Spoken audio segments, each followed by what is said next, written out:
அந்த ஆட்சியினுடைய தலைமையில் கூட்டணி என்பதெல்லாம் ஒன்றும் உருவாகலை. ஆட்சிக்கான ஆதரவு எந்த அடிப்படையில் என்பதை அடுத்தவர்களே நாட்டு அரசியல் நிலைமை ரொம்ப மோசமா இருக்கு. என்ன மோசமா இருக்குன்னா, நடைபெற்று முடிந்த 5 மாநில சட்டப்பேரவை தேர்தல்களில் பிஜேபி தான் முன்னேறி இருக்கிறார்கள். இடதுசாரிகளுக்கு ஒரு மிகப்பெரிய பின்னடைவு என்பது ஏற்பட்டிருக்கிறது.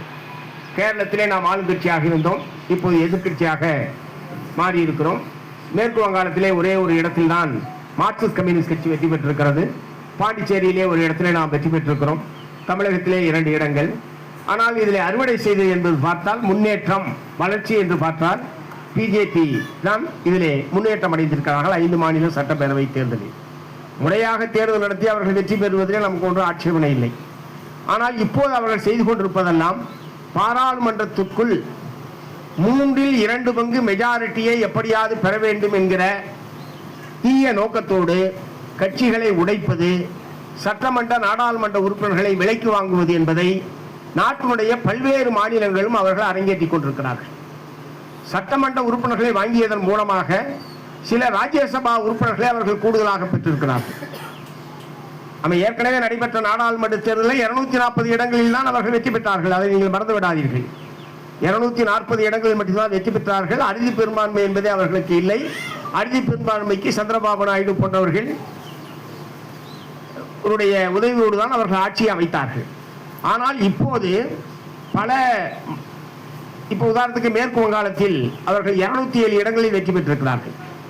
ஆனால் அங்கே இருக்கக்கூடிய மம்தா பானர்ஜி கட்சியை உடைத்து, அதிலிருந்து 80 இடங்களில் வெற்றி பெற்ற மம்தா பானர்ஜி கட்சியை உடைத்து ஏறத்தாழ 62 பேரை தனி கட்சியாக உருவாக்கி, அதிலிருந்து ஒரு 3 பேர் ராஜ்யசபாய்க்கு உறுப்பினர்கள் வருவதைப் போல அவர்கள் ஏற்பாடு செய்து வந்தும் விட்டார்கள்.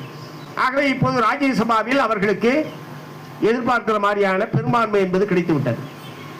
இங்கேயும் இன்னும் சில இடங்கள் கிடைத்தால் 3/2 என்பது பாராளுமன்றத்தில் கிடைத்துவிட்டால் அவர்கள் என்ன நினைக்கிறார்களோ, அதாவது பிஜேபி RSS கும்பல் எதையெல்லாம் இந்த நாட்டில் நடைமுறைப்படுத்த வேண்டும் என்று விரும்பினார்களோ அவை அனைத்தையும் நடைமுறைப்படுத்துவதற்கான வாய்ப்பு என்பது அவர்களுக்கு பாராளுமன்றத்துக்குள் 3/2 கிடைப்பதன் மூலமாக அரசியல் சாசனத்தை திருத்துவது உட்பட அவர்கள் நிறைவேற்றி விடுவார்கள். அரசியல் சாசனத்தை திருத்துவது என்றால் மதச்சார்பின்மை, ஜனநாயக, சோசலிச குடியரசு என்கிற அரசியல் சாசனத்தில் முகப்பிலே இருக்கக்கூடிய அந்த கோட்பாடுகள் அனைத்து மாற்றப்படும். இது மதச்சார்பற்ற நாடு என்பதற்கு பதிலாக இது மதச்சார்புள்ள நாடு என்கிற முறையில் தான் அரசியல் சாசனம் திருத்தப்படும். ஆகவே ஏதோ அவர்கள் பெரும்பான்மை பெறுகிறார்கள் என்பதல்ல, இந்த நாட்டினுடைய அடிப்படையான கோட்பாடுகளை தகர்த்தெறியக்கூடிய ஒரு மிகப்பெரிய ஆபத்து நாட்டுக்கு வந்திருக்கிறது.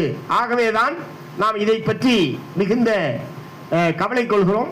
தேர்தல் மூலமாக வருவதற்கு பதிலாக கட்சிகளை உடைத்து பணத்தை குதிரை பேரத்தின் மூலமாக ஆட்சி அதிகாரத்தை தனக்கு ஆதரவான பலத்தை உருவாக்கிக் கொள்வது என்கிற ஒரு கெட்ட நடவடிக்கையிலே பிஜேபி ஆட்சியாளர்கள் ஈடுபட்டிருக்கிறார்கள் என்பதை உங்களுடைய கவனத்துக்கு நான் கொண்டு வருகிறேன். இப்போதே 140 கோடி இருக்கக்கூடிய இந்த நாட்டில் 112 கோடி மக்கள் வாழக்கூடிய மாநிலங்களை பிஜேபி தான் ஆளுகிறது.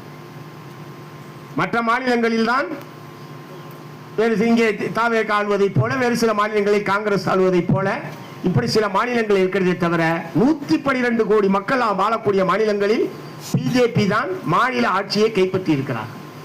ஆகவே நிலைமை மிக மோசமாக இருக்கிறது. இத்தகைய சூழ்நிலையில் அவர்களுடைய இந்த இந்திய நாட்டுடைய ஒருமைப்பாடு, இந்திய நாட்டினுடைய பண்பாடு, கலாச்சாரம் இவற்றுக்கெல்லாம் எதிரான ஒரு சக்தி தான் பிஜேபி RSS கும்பல். ஆகவே RSS கட்டுப்பாட்டில் உள்ள இந்த அரசாங்கத்தை தூக்கி எறிவது என்பது நமக்கு முன்னால் இருக்கிற மிக முக்கியமான ஒரு பணி. தொகுதி மறுவரையறை சம்பந்தமான மசோதா தாக்கல் செய்யப்பட்டு அது நிறைவேற்றப்பட்டால் ஆச்சரியப்பட வேண்டிய அவசியம் இல்லை. ஏனால் திமுகவினுடைய அமைப்பு செயலாளர் திரு RS பாரதி அவர்கள் நேற்றைய தினம் அவருடைய பேட்டி என்பது வந்திருக்கிறார். நாங்கள் எதிர்பார்த்த மாதிரியான திருத்தங்கள் எல்லாம் அந்த தொகுதி மறுவரை சம்பந்தமான மசோதாவில் இருக்குமானால் நாங்கள் அதை எதிர்க்க மாட்டோம் என்று RS பாரதி அவர்கள் குறிப்பிட்டிருப்பது என்பது என்ன வரப்போகுதுன்னு தெரியல. வந்த பிறகு கூட அவர் அந்த கருத்தை சொல்லலாம். நாங்கள் எதிர்பார்த்த திருத்தங்கள் என்னென்ன மாதிரி இருக்கு, தமிழ்நாட்டுக்கு எந்த விதமான பாதிப்பும் இல்லை, ஆகவே நாங்கள் ஆதரிக்கிறோம் என்று கூட அவர் சொல்லியிருக்க முடியும். ஆனால் எதற்காக பாராளுமன்றம் கூடுவதற்கு 2 நாட்களுக்கு முன்பாகவே ஒருவேளை நாங்கள் எதிர்பார்ப்பதை போன்ற திருத்தங்கள் இருந்தால் நாங்கள் அதை ஆதரிப்போம் என்று அவர் சொல்ல வேண்டிய அவசியம் என்ன என்கிற கேள்வி என்பது எழுகிறது. ஆகவே திமுக உட்பட நாம் ஆரம்பத்திலே இருந்த தாவேகாவுக்கு வெளியிலிருந்து ஆதரவு என்று மே மாதம் 8ஆம் தேதி நாம் முடிவெடுத்த போது பாராளுமன்றத்திற்குள் இத்தகைய பிரச்சனைகள் வருகிற போது ஒரு ஒருங்கிணைந்த அணுகுமுறையை திமுக உள்ளிட்ட மதச்சார்பற்ற கட்சிகளோடு தொடர்ந்து நாம் கடைபிடிப்போம் என்பதைத்தான் மே மாதம் 8ஆம் தேதி தாவேகாவுக்கு வெளியிலிருந்து ஆதரவு என்று அறிவித்த போதே இதையும் சேர்த்துத்தான் அறிவித்திருக்கிறோம். ஆகவே நடக்க இருக்கிற இந்த பாராளுமன்ற கூட்டத்தொடர் என்பது மிகவும் நாடு முழுவதும் பெரிய பதற்றத்துக்கு உள்ளாக்கி இருக்கிறது. என்ன செய்ய போகிறார்களோ, அவருடைய பலம் அதிகரித்திருக்கிறது, லோக்சபாவில் அதிகரித்திருக்கிறது, ராஜ்யசபாவில் அதிகரித்திருக்கிறது. அவர்கள் என்ன செய்ய போகிறார்கள் என்கிற மிகப்பெரிய பதற்றம் என்பது நாடு பூரா இருக்கக்கூடிய எதிர்கட்சிகள் மத்தியிலே உருவாகி இருக்கிறது. நாம் ஒரு ஒருங்கிணைப்பை பிஜேபியினுடைய இத்தகைய நடவடிக்கைகளை முறியடிப்பதற்கான ஒரு ஒருங்கிணைந்த நடவடிக்கைகளை நம்முடைய அகில இந்திய தலைமை மேற்கொண்டிருக்கிறது என்பதை நான் உங்களை கவனத்துக்கு நான் கொண்டு வர விரும்புகிறேன். அடுத்தவர்களை தமிழ்நாட்டை பொறுத்தவரை நாம் இடதுசாரி ஜனநாயக அணி இடதுசாரி கட்சிகளுடைய மாநில ஒருங்கிணைப்பு குழு என்பதை ஏற்படுத்தி நாம் அறிவித்திருப்பதை தோழர்கள் பார்த்திருப்பீர்கள். கடந்த 17ஆம் தேதி சென்னையிலே கூடி மார்க்சிஸ்ட் கம்யூனிஸ்ட் கட்சி, இந்திய கம்யூனிஸ்ட் கட்சி, இந்திய கம்யூனிஸ்ட் கட்சி மார்க்சிஸ்ட் லெனினிஸ்ட் விடுதலை ஆகிய 3 கம்யூனிஸ்ட் கட்சிகளும் சேர்ந்து இடதுசாரி கட்சியுடைய மாநில ஒருங்கிணைப்பு குழு என்பதை நாம் அறிவித்திருக்கிறோம். நாளைய மறுநாள் அந்த கூட்டம் மீண்டும் நடைபெற இருக்கிறது. வரக்கூடிய 20ஆம் தேதி சென்னையிலே மீண்டும் அந்த கூட்டம் என்பது நடைபெற இருக்கிறது. அதில் நாம் அன்றைக்கே தெளிவுபடுத்தியிருக்கிறோம், இந்த இடதுசாரி கட்சிகளின் ஒருங்கிணைப்பு குழு என்பது தேர்தல் அணி அல்ல, தேர்தலுக்கான அணி அல்ல. இது ஒரு போராட்ட அணி, தமிழ்நாட்டு மக்களுடைய கோரிக்கைகளுக்காக நலன்களுக்காக போராடுகிற அணியை தவிர தேர்தலுக்கான அணி அல்ல.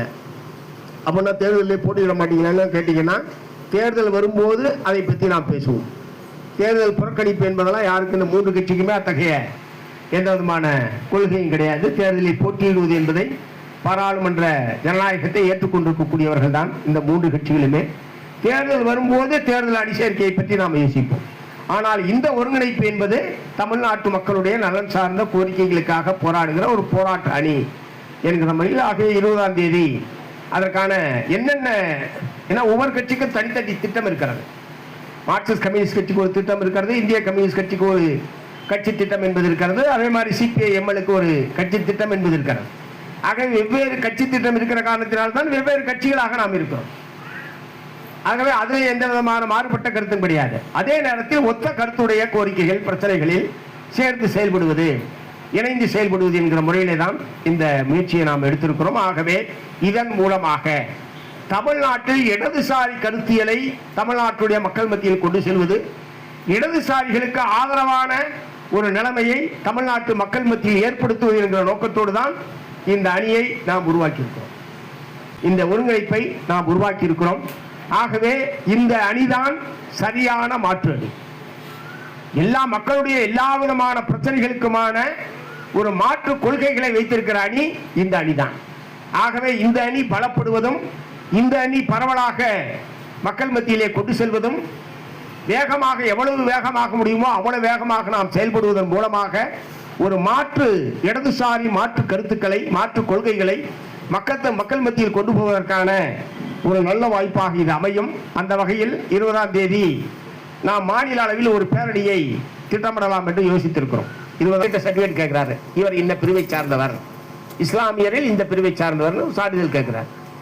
அவர் கலெக்டர் கொடுக்க மாட்டேன்றாரு.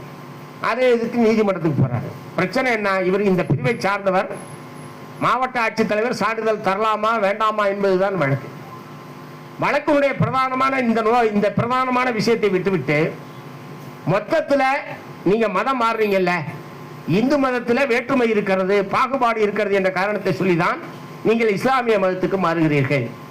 இஸ்லாமிய மதத்திலே சமத்துவம் நிலவுகிறது நீங்கள் சொல்லுகிறீர்கள், ஆகவே உங்களுக்கு இடஒதுக்கீடு வேண்டாம், நீங்க தான் சமத்துவம் ஆயிட்டீங்கல்ல, உங்களுக்கு எதுக்கு இடஒதுக்கீடுன்னு சொல்லி வழக்கையே மொத்தத்தில் திசை திருப்பி அப்படி ஒரு தீர்ப்பை ஜி.ஆர். சுவாமிநாதன் கொடுக்குறார். இது ரொம்ப ரொம்ப மோசமான ஒரு தீர்ப்பு. ஒருத்தர் இங்கேருந்து அங்கே போய் மாறினோடனே சமத்துவம் வந்துருமா? எல்லா சமத்துவமும் வந்துருமா?